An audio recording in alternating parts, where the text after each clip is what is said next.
E vamos ler o verso 14 e o verso 15. Já tem? Você já tem o texto? Já tem? Então vamos lá, como de costume. Como de costume, isso. Glória a Deus. João capítulo 21, versículo 14 e versículo 15. E já era a terceira hora que Jesus se manifestava. E já era a terceira vez que Jesus se manifestava aos seus discípulos, depois de ter ressuscitado dos mortos. E depois de terem jantado, disse Jesus a Simão Pedro: Simão Pedro, filho de Jonas, tu me ama mais do que a estes? E ele respondeu: Sim, Senhor, tu sabes que eu te amo. E disse-lhe: Apacenta os meus cordeiros. 16. Tornou a lhe dizer a segunda vez: Simão, filho de Jonas, amas-me? Disse ele: Sim, Senhor, tu sabes que eu te amo. Apacenta as minhas ovelhas. 17. Disse-lhe a terceira vez: Simão, filho de Jonas, amas-me? Tu me amas? Sim. E entristeceu-se por ter dito a terceira vez se ele o amava. E disse-lhe: Senhor, tu sabes tudo, tu sabes que eu te amo. E Jesus lhe disse: Apacenta as minhas ovelhas. 18. Na verdade te digo que quando eras moço, te cingias a ti mesmo e andavas por onde querias. Mas quando já fores velho, estenderás as mãos para outro, e outro te cingirá e te levará para onde tu não queres. Amém? Vamos orar? Pai, em nome do Senhor Jesus, eu quero te agradecer pela tua preciosa palavra. Espírito Santo, eu confesso em público que eu dependo totalmente do Senhor para pregar a tua palavra. Eu peço que o Senhor nos dê a sensibilidade espiritual necessária para te compreender, e na medida em que nós estivermos te compreendendo, que possamos reagir à tua voz, adorando e glorificando o nome de Jesus. Amém. E graças a Deus. Podeis tomar assento, queridos irmãos. Queridos irmãos, por favor, diga assim: recomeço.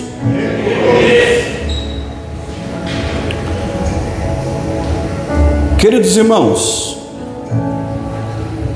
essa simples palavra é uma palavra que pode mudar o destino de uma pessoa.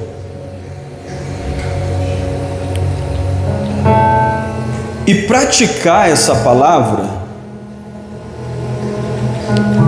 pode dar um futuro brilhante para alguém.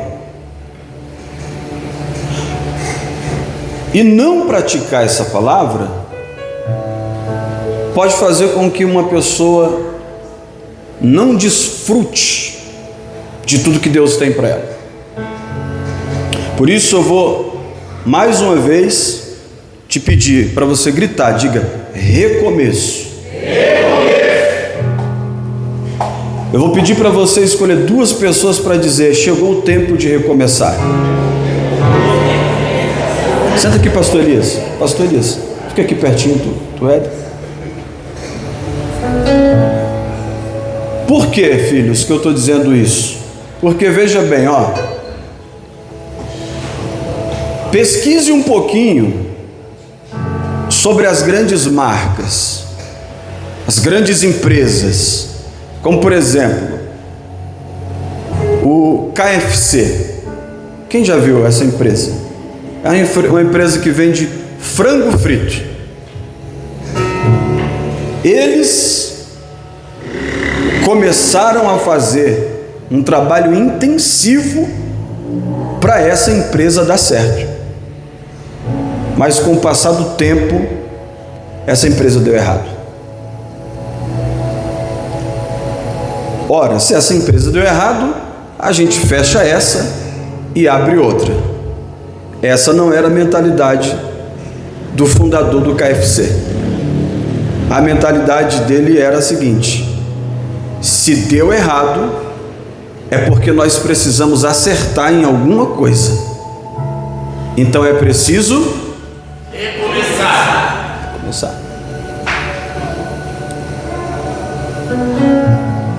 Qualquer pessoa, eu digo isso assim, sem medo de ser exagerado, mas qualquer pessoa que você assiste ou conhece que é muito bem sucedido, essa pessoa precisou exercitar essa palavra algumas vezes na sua vida.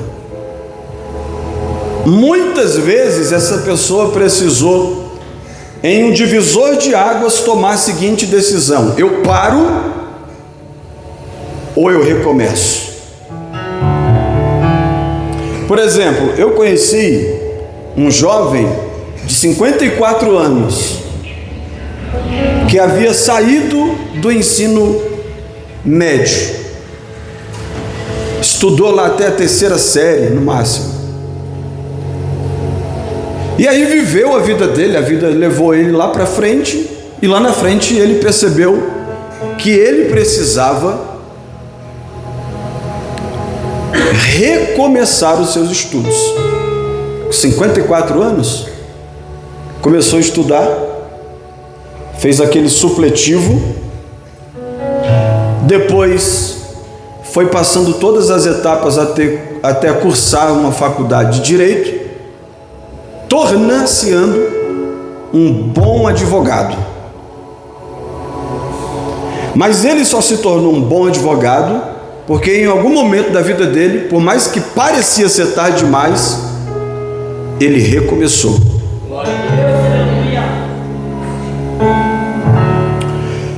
Você já deve ter visto jogar, ou pelo menos ver ele por aí, o Ronaldo Fenômeno. Quem já viu esse cara? 94, 95, 96, 98 até 2002, melhor jogador de todos os tempos, jogador da seleção brasileira, do Real Madrid. Mas pastor, se você for acompanhar uma entrevista com ele, um relato da biografia deste jogador, você vai ver que dado o momento da vida dele, ele sofreu contusões, ele se machucou e ele precisou decidir se ele ia parar de jogar futebol por causa daquela contusão, ou se ele iria fazer um tratamento e se preparar para recomeçar. Por incrível que pareça, depois de uma grande contusão, mesmo já sendo milionário, conhecido mundialmente, ganhador de alguns troféus como o melhor jogador do mundo, mesmo depois disso tudo, ele decidiu se tratar, se preparar, treinar e recomeçar. E depois dessa decisão, ele ainda ganhou outro troféu de melhor jogador do mundo. Glória a Deus. Aleluia. Porque ele decidiu recomeçar. Ó, eu estava ouvindo um homem muito rico do nosso país falar sobre empreendedorismo, e ele fez uma citação que eu dei glória a Deus no meio de um podcast. E ele disse assim, que o país mais tecnológico do mundo é o menor país, um dos menores países do mundo, Israel. E aonde há mais startups de tecnologia é em Israel. E ele disse que os donos, os fundadores dessas startups, dessas pequenas empresas, eles dão prioridade total para contratar pessoas que já quebraram, que já deram errado, para trabalhar com eles. E a mentalidade deles é o seguinte: em vez da gente chamar esse aqui, que é muito bem graduado, muito bem posicionado, ótimo currículo, nós vamos dar oportunidade para alguém que já deu errado na vida. Porque se essa pessoa que já deu errado na vida, que já quebrou, que já tentou, e veio aqui para fazer uma entrevista nessa empresa, é porque ele entendeu o poder do recomeço. Então, os grandes empresários, eles dão preferência não para pessoas que apenas têm capacidade, eles dão preferências para pessoas que carregam sobre si, em si e consigo, experiências de derrota, de perca e de quebra. Para você ter uma ideia, alguns grandes empresários contratam pessoas que já deram errado na vida para dar palestra na empresa deles, para que esse homem ensine os outros como fazer para não quebrar, para não dar errado, só porque essa pessoa teve o poder de recomeçar. Então, assim, a maior mentira do adversário para você, olhe para cá, senão você pode impedir que a palavra chegue a essa pessoa ou que você mesmo não receba. A maior mentira que o adversário possa ter te dito por essa semana é que não vale a pena recomeçar. É que recomeçar é uma vergonha, é que recomeçar vai te trazer constrangimento, é que recomeçar vai mostrar a sua fraqueza. Isso é uma mentira. Na verdade, o ato de decidir recomeçar pode mudar a história da tua vida. É por isso que ele está tentando te enganar. Por isso que o adversário está tentando te enganar. Diga forte: recomeço. Veja, eu vou falar de 4 pessoas aqui na Bíblia, em menos de 5 minutos, que decidiram recomeçar. Primeiro, o filho mais novo de um homem muito rico, que decidiu pegar sua herança e ir embora da casa do pai. Como a gente conhece esse menino? Filho pródigo. Filho pródigo decidiu não estar na casa do pai, não estar na presença do pai e fazer a sua própria vontade. Foi uma decisão. Está tudo certo, cada um colhe o que planta. Todavia, dado um tempo na vida desse menino, que achou que já era homem, ele se viu desejoso de comer a mesma comida que os porcos estavam comendo no chiqueiro. Por quê? Porque todas as vezes que você abre mão da presença do Pai, da casa do Pai e do convívio com o Pai, você corre um grande risco de estar no chiqueiro. Estou falando besteira, irmãos? Quantas pessoas que a gente para conversar na rua e você não consegue pregar para essas pessoas, porque quando você começa a falar, olha, Jesus, ela já cita 30 textos bíblicos de có e salteado. Aí você vai olhar para a situação da pessoa, está numa situação deplorável, porque alguma decisão levou ele até lá. Todavia, esse menino, quando ele se viu naquela situação, prepara um aleluia, diz a Bíblia, número 1, caindo em si. Só esse aleluia. Vocês vão me deixar sozinho de novo aqui hoje, gente? Vou repetir. Diante da escolha péssima que fez, diante da distância do pai, diante de uma vida de miséria e de desgraça, junto aos porcos, desejando o alimento de porcos, ele lembrou que tinha pai, e a Bíblia diz, caindo em si. Primeira coisa que alguém que vai ter um futuro brilhante, um futuro de sucesso, precisa para recomeçar é cair em si. Porque senão a gente vai fazer o errado achando que está certo. Porque senão a gente vai andar por um caminho que não era para estar andando, achando que está tudo bem. Mas quando a gente cai em si, número 1, número 2, esse menino disse, levantar-me-ei. Aleluia. Segunda coisa que qualquer pessoa precisa para recomeçar, depois de cair em si, é se levantar. Aleluia. Aleluia. Terceiro, esse menino disse, irei ter com meu pai. Quando ele disse, irei ter com meu pai, ele está dizendo, eu quero recomeçar tudo de novo.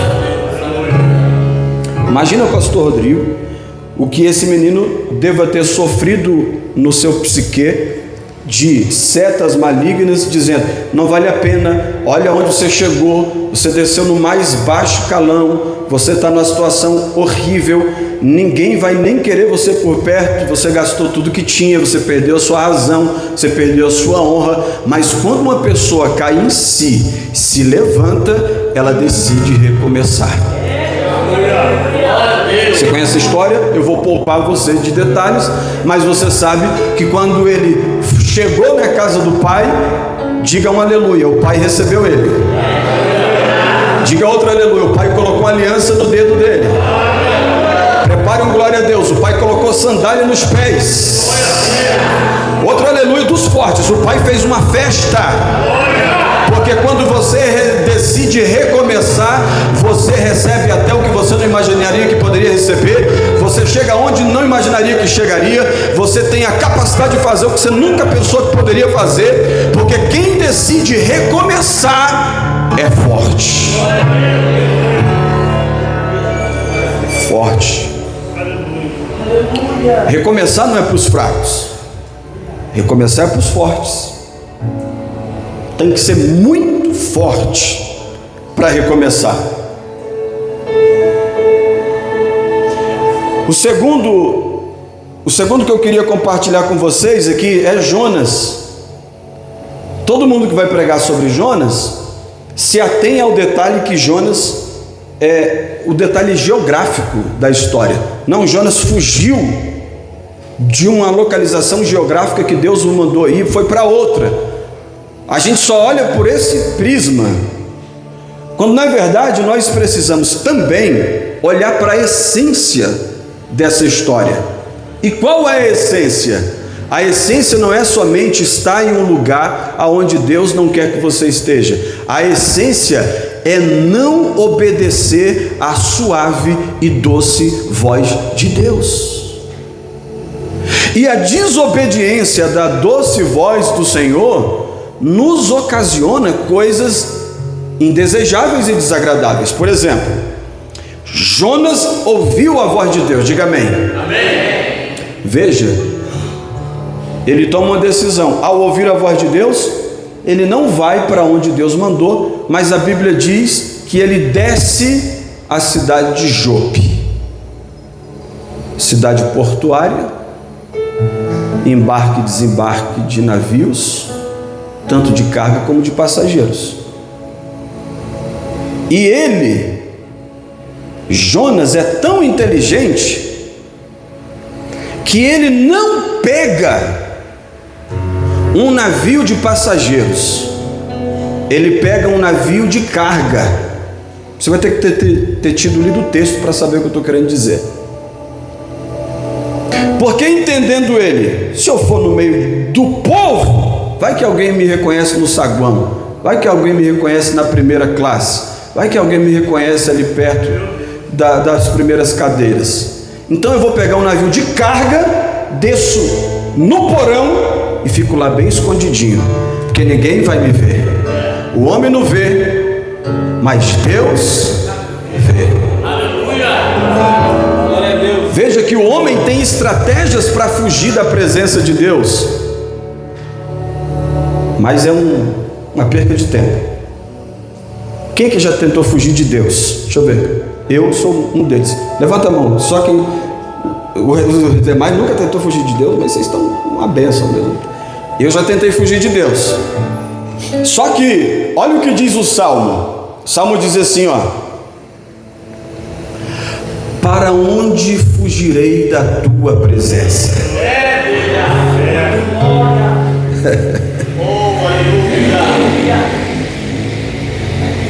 Numa linguagem mais atual, se eu pegar um maquinário da Petrobras, desses maquinários que usam para perfuração de solo para encontrar petróleo, e perfurar um buraco tão profundo que ninguém me ache, Deus estará lá falando comigo. Se eu pegar um desses navios cruzeiros, está na Bíblia, se eu pegar um desses navios cruzeiros e viajar pelo oceano mais distante, e lá nas alvas do oceano estar sozinho, lá o Senhor também vai me encontrar.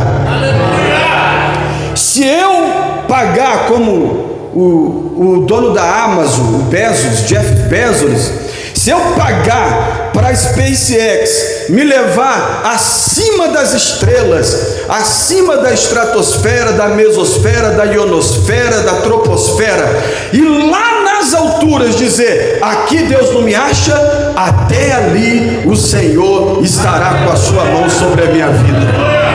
O salmista estava querendo dizer assim: quando Deus escolhe alguém, quando Deus chama alguém, quando Deus tem propósito na vida de alguém, não tem buraco na terra, não tem espaço no céu que você possa se esconder dele. Aonde você for, Deus vai te ver e vai te trazer de volta para o propósito. Aleluia. Aí o Jonas está lá, né? Ele desceu para Jope, agora desceu para o porão, e agora ele vai ter que enfrentar uma tempestade. Eu não vou pregar sobre Jonas, né? Vou passar essas partes todas.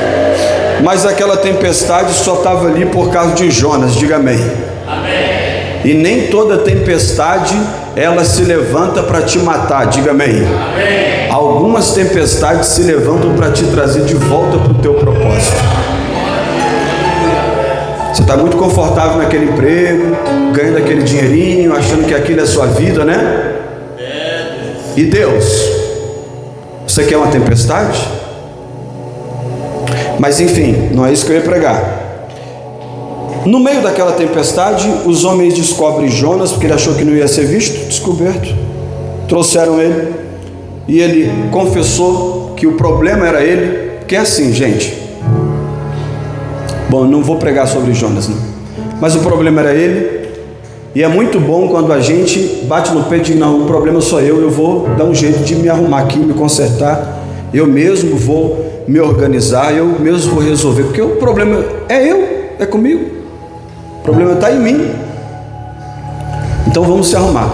Só que esses homens daquela embarcação jogaram Jonas na água, diga amém. Amém. E o mesmo cara que desceu para Jope, que desceu para o porão do navio, agora está descendo para as profundezas das águas. Aí, pela misericórdia de Deus, prepare um aleluia, pela misericórdia de Deus, vai entender Deus, né? Quando Ele escolhe alguém não tem jeito mesmo. Deus ordena um grande peixe para ir exatamente naquela localidade, naquele lugar, e engolir, abocanhar o profeta de Deus.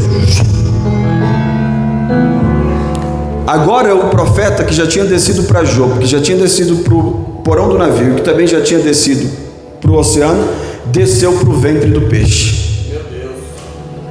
E lá, no ventre do peixe, só lá, ele disse: eu reconheço que eu estou no abismo. A minha alma está agarrada com as algas e eu sei que eu vou morrer.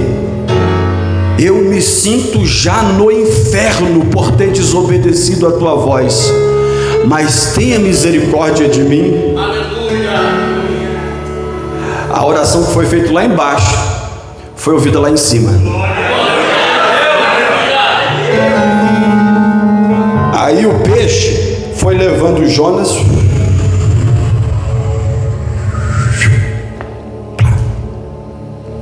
jogou ele ali e ele foi até a praia.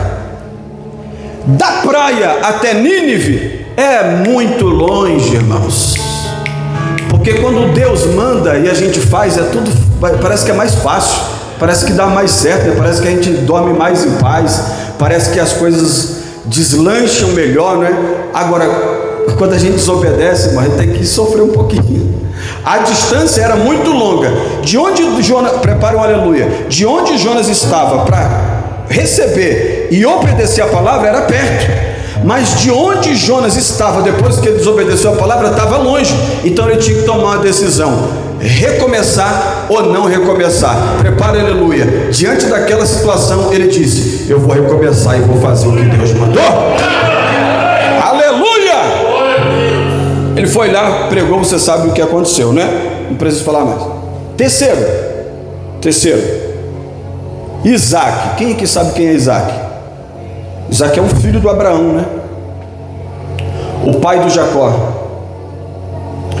E sendo filho de Abraão, recai sobre Isaac as mesmas bênçãos que estavam sobre a vida de Abraão. Levanta a mão aqui os pais, por favor. Os pais. E os que não são pais, que serão também. Levanta as mãos, que serão pais. A bênção que Deus liberou para a vida de vocês recairá sobre a vida dos seus filhos, dos filhos dos teus filhos e de todas as tuas gerações. Você recebe essa palavra? Então, Isaac carrega uma bênção, meu filho Yuri. Só que aonde ele estava, prepare um aleluia, a terra onde ele estava teve fome, pastor Elias.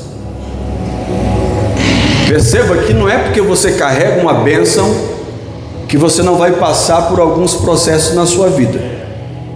Só que recebendo e tendo a bênção de Deus, ele toma uma decisão de ir para as terras de Gerar.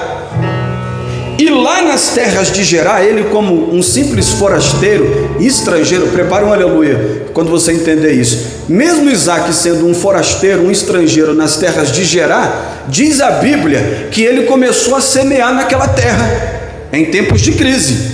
E em tempos de crise, a semeadura de Isaac resultou em uma colheita de 100 vezes mais.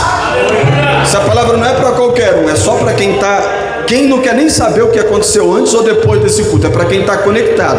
Vou repetir para você acordar. Isaac, ele semeou em tempos de crise, e nos tempos de crise ele colheu 100 vezes mais. Profetizo isso na sua vida também, viu? Profetizo na tua vida também.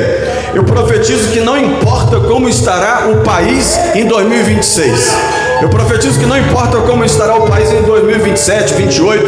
Eu profetizo que a bênção que está sobre você vai te dar inteligência para semear e colher 100 vezes mais. 100 vezes mais. Diga amém. Qual é o tema da nossa mensagem? 1, 2, 3. Isso. Qual é o tema da nossa mensagem? 1, 2, 3. Procura duas pessoas, diga: é tempo de recomeçar.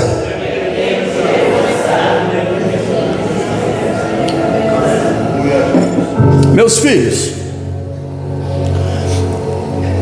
o dono daquelas terras falou assim: ô Isaac, você tem como você mudar de terra aí? Aí Isaac foi para uma terra que o seu pai Abraão já tinha passado. Acenda uma luzinha aí, por favor.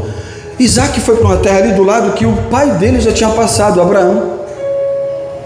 E o pai de Isaac era um exímio cavador de poços. Você não entende porque hoje a gente tem essa NASA, essa Besp. Você paga uma continha, a água chega lá na sua torneira, você abre, tá? Você não vai entender o que eu estou querendo dizer. Hoje está fácil. Eu estou falando em um contexto para que, se alguém quisesse beber água, tinha que passar no mínimo 30, 40 dias cavando um buraco para achar água. E Abraão era um exímio cavador de poços. Então Abraão cavou 3 poços. Quantos poços, irmãos? 3. Abraão já tinha morrido, diga amém. Passou-se muito tempo, diga amém. Mas ele não sabia que anos depois o filho dele iria passar por aquelas terras e iria desfrutar dos poços que um dia ele cavou. Duvido que você entendeu. Com esse aleluia aí, você não entendeu não. Eu estou querendo dizer que o que você investe hoje na obra de Deus, seus filhos vão colher. O tempo que você investe, seus filhos vão colher. O dinheiro que você investe, seus filhos vão colher. O suor que você derrama, seus filhos vão correr. Uma calçada que você fez, seus filhos, seus netos vão correr. Uma luz que você consertou, seus filhos vão colher. Um dízimo que você entregou, seus filhos vão colher. Eu quero profetizar uma coisa aqui: você vai colher tudo que você plantou, mas muita coisa que você plantou não vai dar tempo de você colher de tanta bênção que você vai receber. Mas seus filhos e seus netos e seus bisnetos vão desfrutar. Diga glória a Deus! Aleluia! Aleluia! O Isaac chegou na terra onde o pai dele passou. Agora, triplica a sua atenção, olha aqui agora. Se alguém for falar com você, você vai falar assim: ó, daqui para frente eu não aceito mais. Quando Isaac chegou no lugar onde o pai dele passou, ele achou um dos poços que Abraão cavou. Glória a Deus! Aleluia! Aleluia! Vou repetir, Rafa tá ligado. Pastor Rodrigo, ó, era tempo de crise, era tempo de fome, era tempo de seca, era tempo de dificuldade. Mas Isaac passou exatamente em uma localidade aonde Abraão já tinha passado. E Abraão já tinha deixado um legado. Porque legado não é blá blá blá, falatório, papel, canudo em parede, gente se amostrando em rede social, gente que gosta de ser vanglorioso. Não, não, não. Legado, meu filho, é poço cavado para outro bebê. Aí Isaac achou o poço. Todavia, o poço estava entulhado. Já leu, pastor? O poço estava entulhado. Olha aqui para o tio, por favor, para você receber uma palavra, entender uma palavra para depois receber. Uns dedicam a vida para cavar poço para outros beber no futuro. Cadê essas pessoas? Agora, por incrível que pareça, outros trabalham para entulhar os poços que foram abertos com dificuldade.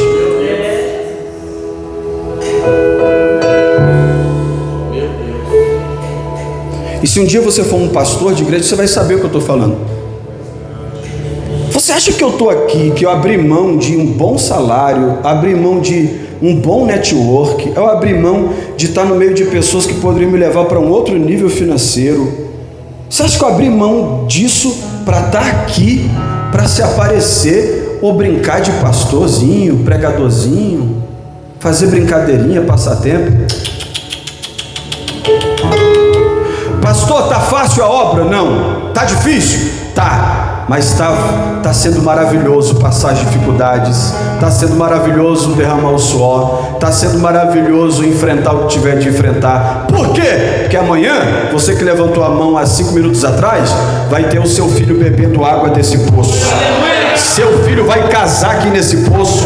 Seu filho vai ser um dos pastores desse poço. Seu filho vai ser alguém que exercerá influência na sociedade, vai passar por esse poço, por essas águas aqui.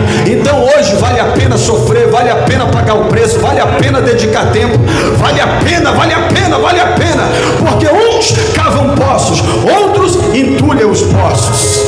Agora prepara, aleluia, o que eu queria dizer era isso. Olha aqui, ó, preste atenção. Isaac está olhando para um poço que um dia já jorrou água, mas hoje só tem entulho. Ele olha para aquele poço, chama os seus parentes, criados, sua tribo, e toma uma decisão. Ele olha e não enxerga o entulho da superfície, enxerga a água da profundidade. Aleluia! Glória a Deus! Aleluia!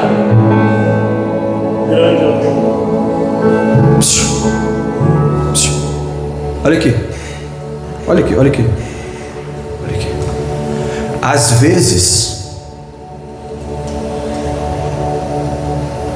a realização dos seus sonhos,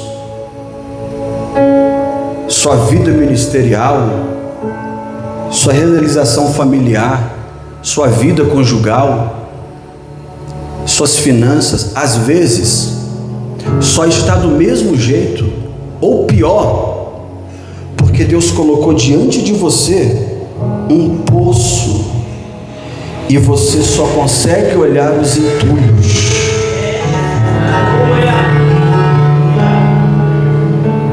Olha para sua esposa, você dá o relatório de quem ela é, só fala dos entulhos.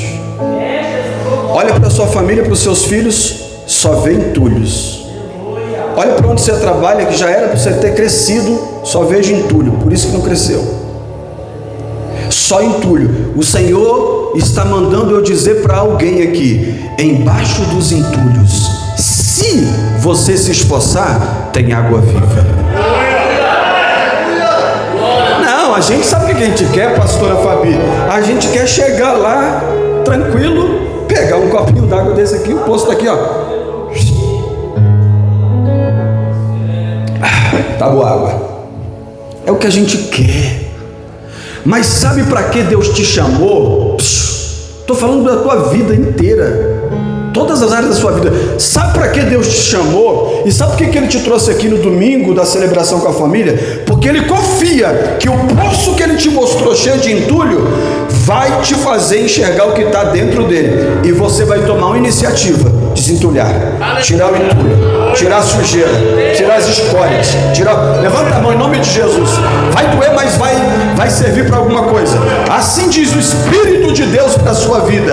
Começa a desentulhar as coisas valorosas que Deus confiou a você. Começa a desentulhar, porque Deus tem algo preparado para a tua vida e só depende do teu esforço. Aleluia. Aí ele desentulha aquele poço e prepara um aleluia. Olha o que diz a Bíblia: e achou ali águas vivas.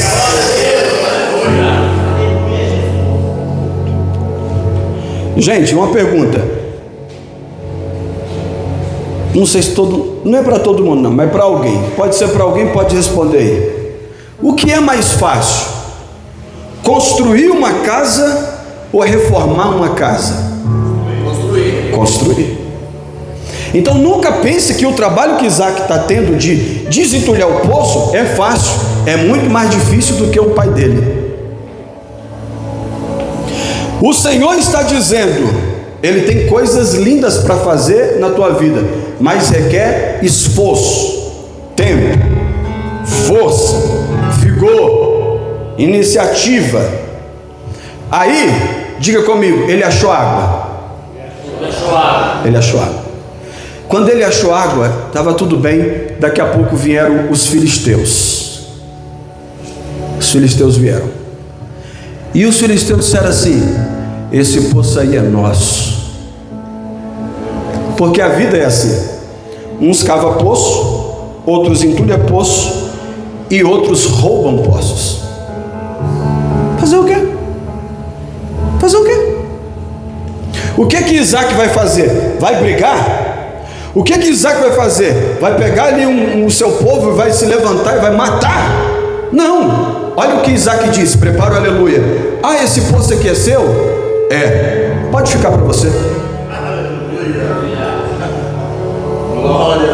Quem sabe a esposa, porque a esposa, dependendo do grau de loucura de um homem que está na direção de Deus, a esposa manda a gente repensar. Tem certeza? Tem certeza? Isso não é uma loucura, não é absurdo? Mas irmãos, prepara o aleluia.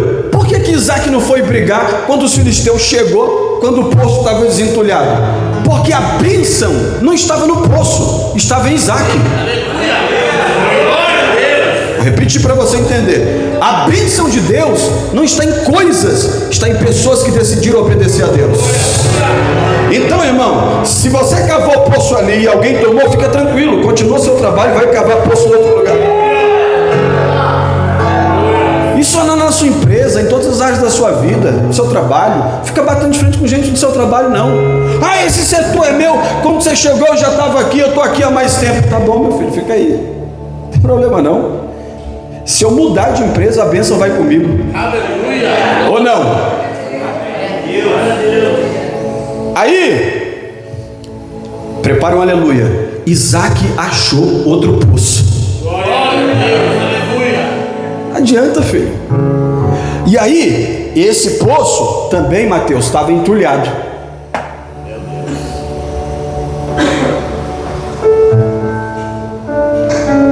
Mas sabe o que Isaac fez? Desentulhou de novo. Aleluia. Mas sabe o que aconteceu? Os mesmos filisteus apareceram de novo. Diga misericórdia. De novo, diácono Carlos, diaconisa Isabel, de novo, os mesmos filisteus falaram: esse poço aí também é meu. Como assim seu? Eu estou aqui um tempão, não apareceu ninguém. Tirei tudo, não apareceu ninguém. Achei água, não apareceu ninguém. Agora, depois de tudo pronto, é teu? É meu. Fica para você. Prepare um aleluia aí, tá bom? Irmãos, vamos ser sinceros. Talvez nem todos, mas a maioria das pessoas, depois de trabalhar tanto, lutar tanto, investir tanto, se dedicar tanto, confiar tanto, o que a pessoa falaria? Não, chega, não, eu estou por aqui com esse negócio de cavar poço. Eu não aguento mais essa vida, eu vou abandonar o ministério, eu pensei que não era tão difícil, eu já fiz tudo o que eu podia fazer, eu não tenho mais nada para poder me reinventar, sabe, eu já dei o melhor de mim, eu cheguei no fim de tudo, eu prefiro nem tentar mais, sabe, para mim já deu, agora prepara o aleluia. A Bíblia diz que Isaac tinha duas opções: desistir ou recomeçar. O que Isaac fez? Recomeçou.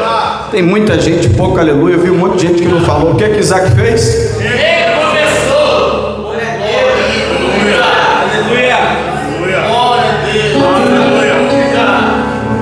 Daí, irmãos, que você vai ver a história e o legado das pessoas, a capacidade de recomeçar. Agora prepara o aleluia, eu já saio dessa história agora.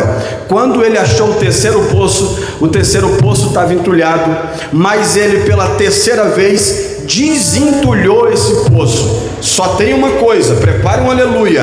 A Bíblia diz que dessa vez os filisteus não apareceram mais.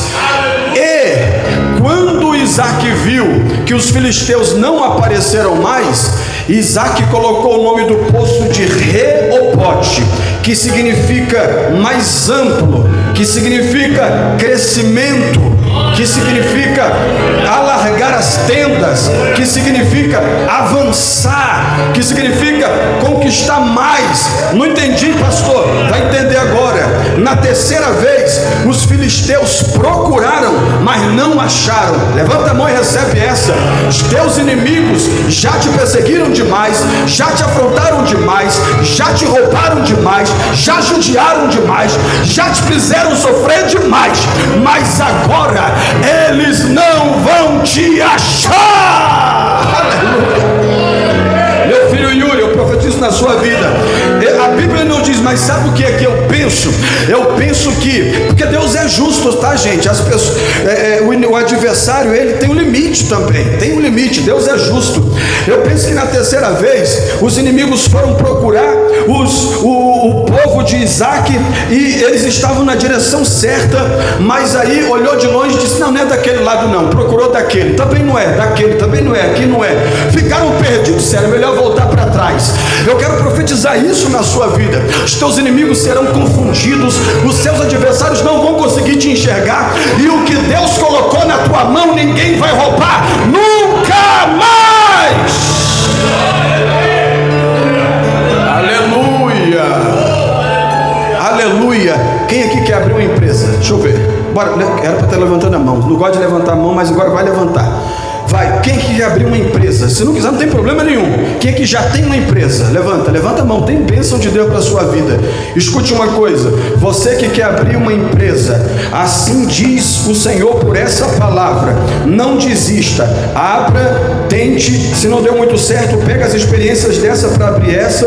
Se não deu muito certo, pega as experiências dessa para essa, e o Senhor vai te dar a capacidade de, com todas essas experiências, se estruturar nessa que você está. Você que já tem uma empresa, o Senhor vai te dar sabedoria, os teus inimigos não vão te achar. Eu vou melhorar essa palavra profética.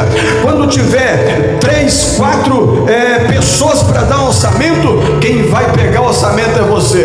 Quando tiver 10, 15 clientes para 3, 4 pessoas, os clientes vão para você. Se você trabalha na área de comida, se você trabalha na área de prestação de serviços, eu quero profetizar que quanto mais você trabalhar na direção de Deus, Deus vai te abençoar. E a Bíblia diz: Reobote vai aumentar, vai aumentar, vai aumentar, vai aumentar, vai aumentar, vai aumentar, vai aumentar, vai aumentar, vai. Você pode aplaudir o Senhor Jesus?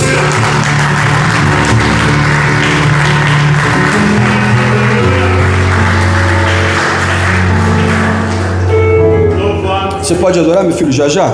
Eu até escrevi aqui num papel,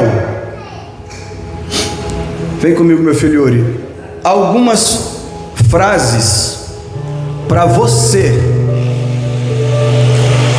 que vai sair daqui dizendo: eu vou recomeçar. Mas antes, eu ainda tenho 10 minutos, 7 minutos, não, 13 minutos. Eu vou falar do último personagem em 3, depois eu vou orar com você. Diga comigo: Pedro. Pedro teve um encontro com Jesus em Mateus capítulo 5, 6 e 7. Depois desse encontro rápido, ele foi fazer a vida dele acontecer, foi trabalhar na empresa dele, empresas de pesca. Não deu muito certo, mas depois de uma pesca frustrada, o Senhor apareceu para ele e disse: lança as suas redes. E a Bíblia diz que ele teve uma pesca abundante e próspera. Depois dessa pesca, a Bíblia diz que Jesus disse assim para Pedro: você pescou peixe até hoje só. Olhe para cá, a partir de hoje você será pescador de homens.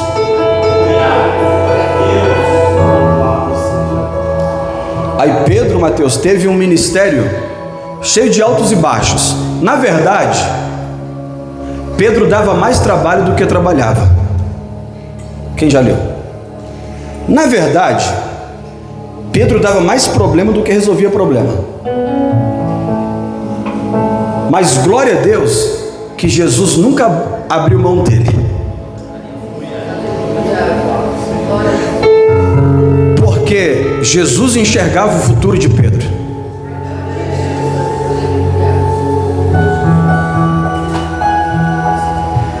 Só que no passado ministério, Jesus chamou seus discípulos para entregar uma palavra. Tia Leda, Jesus disse assim: ó, eu vou morrer, porque essa é a minha missão. Eu vou ressuscitar, faz parte da minha missão. E Pedro se antecipa e diz assim: mestre, nem que eu tenha que morrer, o senhor não vai passar por isso. Eu não vou deixar isso acontecer. Não, ninguém bota a mão no senhor. Aí Jesus disse assim: Pedro, antes do guarda do palácio tocar a trombeta 3 vezes, que o galo cante 3 vezes, você já vai ter me negado. Antes que ele toque a trombeta uma vez, você vai me negar 3 vezes.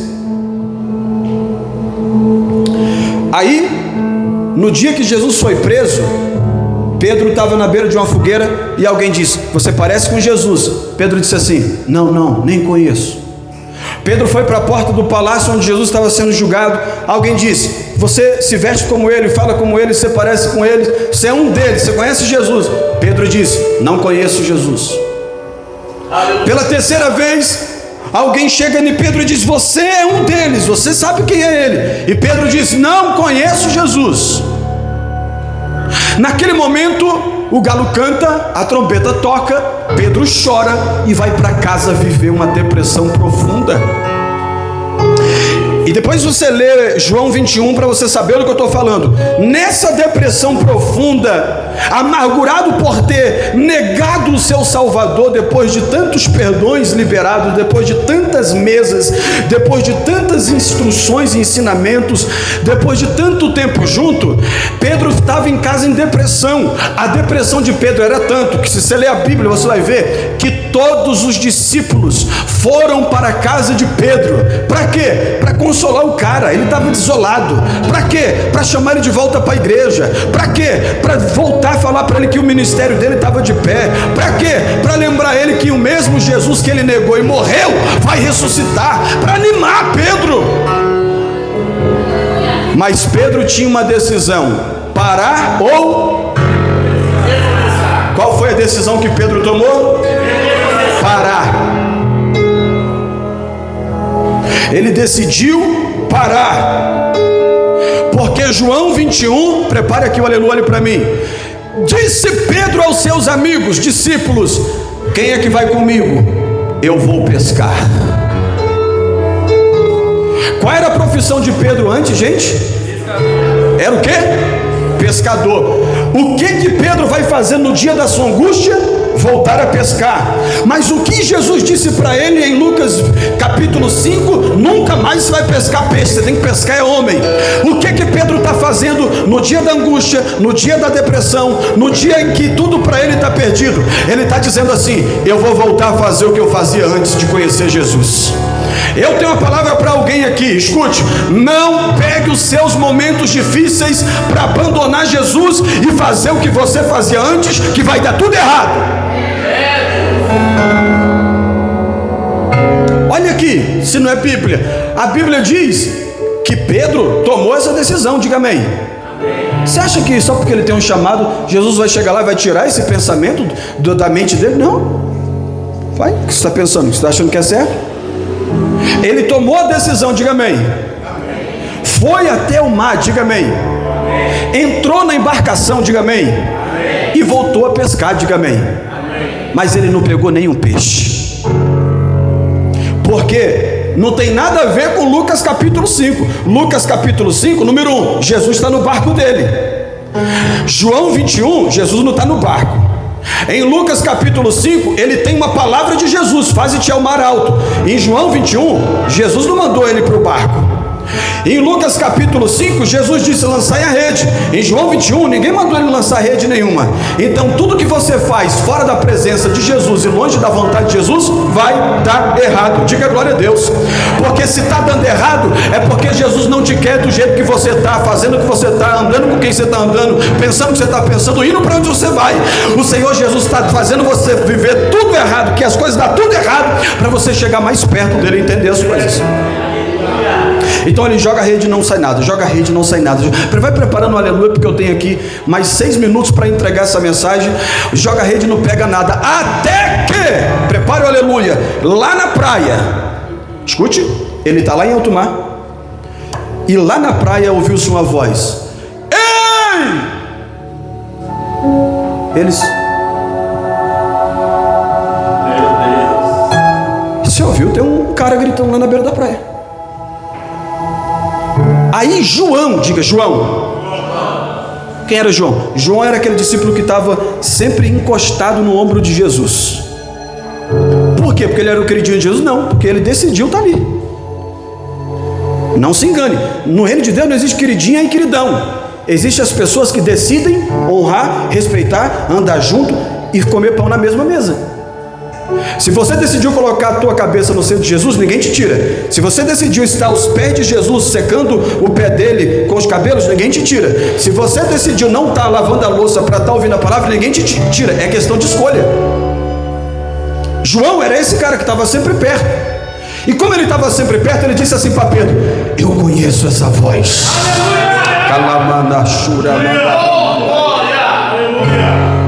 Eu conheço essa voz, Pedro. Aleluia. É ele, Pedro, que está falando com a gente. Bem que ele disse que ele iria ressuscitar, ele apareceu. Pedro, será que é ele, Pedro? É ele, pode ter certeza. Eu conheço a voz dele, eu conheço o timbre da voz dele, eu conheço o jeito que ele fala. Oh, glória! O dia mal te impede de ouvir, enxergar e sentir, mas tem sempre alguém do teu lado que está em comunhão com Deus para dizer: é ele, é ele, é ele.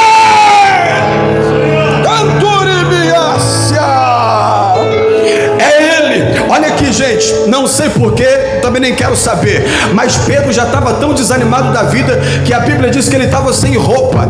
Ele pegou as roupas e pulou dentro da água, e os discípulos pegaram o barco e remaram para a praia para ter um encontro com Jesus.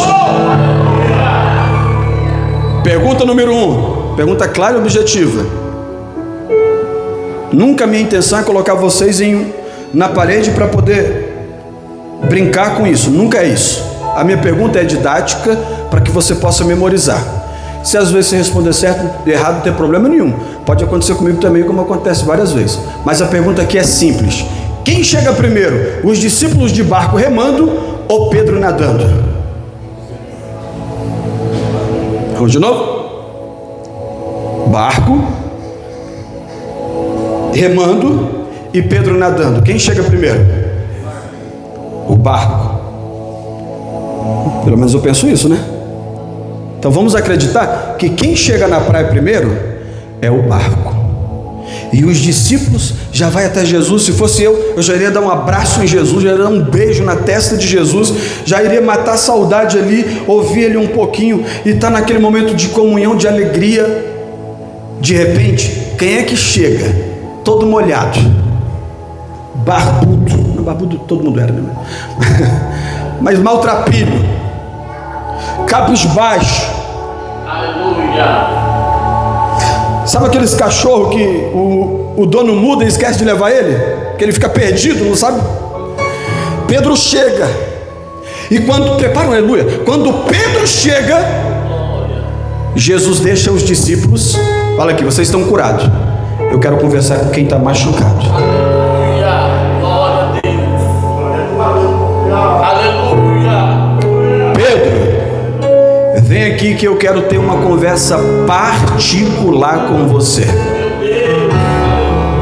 Você está em um divisor de águas. Eu quero ver qual será a decisão que você vai tomar, Pedro. Primeira pergunta, meu filho.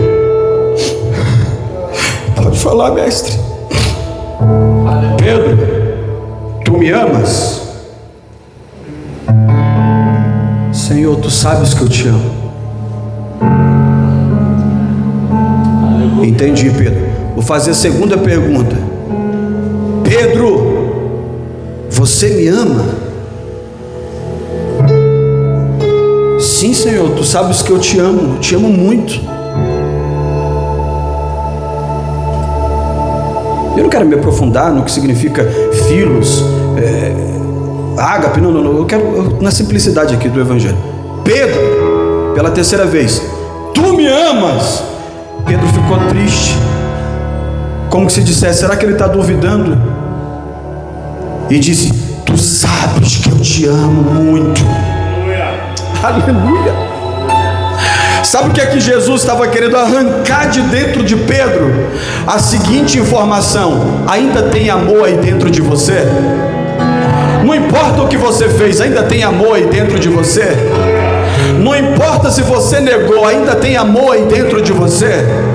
Não importa se você passou em um período de depressão na tua casa, ainda tem amor aí dentro de você? Não importa se você chegou por último aqui arrependido, ainda tem amor aí dentro de você?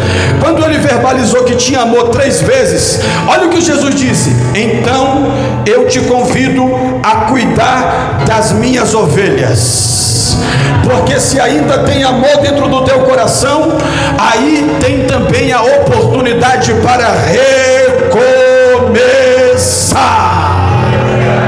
Aleluia. Pedro disse sim, e agora eu encerro, prepare, aleluia. Pedro disse sim, diga glória a Deus.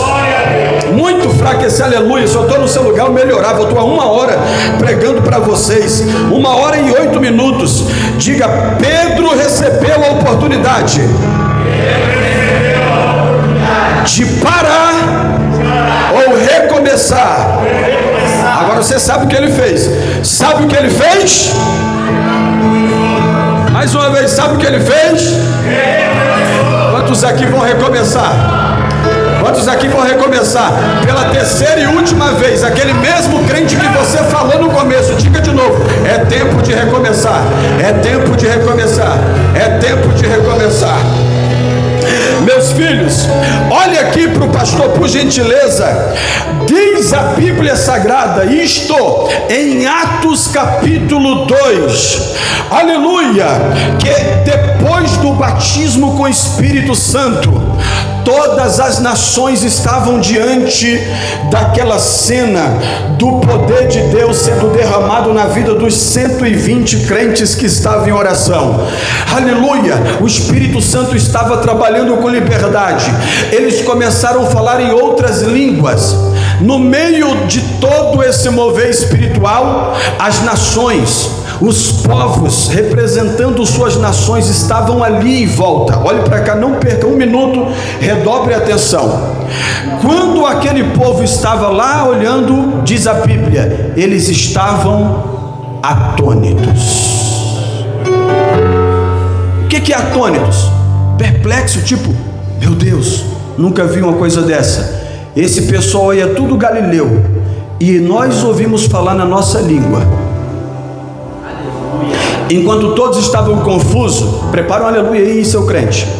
A Bíblia diz que um se levantou para pregar. Qual era o nome dele? Pedro.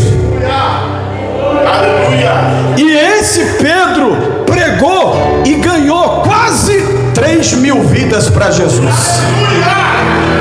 Abaixa a mão porque eu quero que você levante depois com espontaneidade. Não entendi, pastor, o que tem a ver isso com a minha vida? Sabe o que tem a ver? Se Pedro não tivesse recomeçado em João 21, ele não teria ganhado 3.000 almas em Atos capítulo 2. Isso, com as mãos levantadas eu entrego a profecia, o Éder canta e a gente vai embora feliz.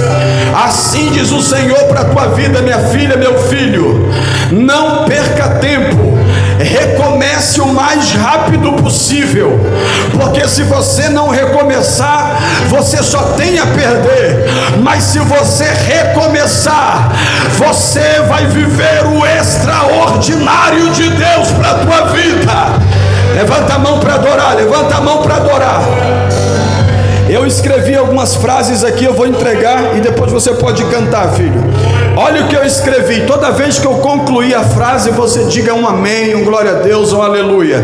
Só para quem recebe essa palavra. Olha o que eu escrevi aqui. Achei algumas no Google, tá bom? Recomeçar pode até não ser confortável, mas te fará ter uma vida de vitória. Aleluia! Diga glória a Deus. Mais uma. Não há nada impossível para quem conhece a arte de recomeçar. Diga aleluia. Se a coragem fecha os olhos para os meus sonhos, a fé me acordará para recomeçar. Tá devagar esse aleluia, prepara o melhor. Cada novo dia é uma nova chance de recomeçar do zero. Aleluia. O melhor momento para recomeçar é já. Já. Última. Deixe para trás tudo que te entristeceu. O tempo de recomeçar chegou para a tua vida. Agora, meu filho, não acabou. Fica de pé para a gente adorar juntos. É tempo de recomeçar. Aleluia. E que é o teu fim, mas não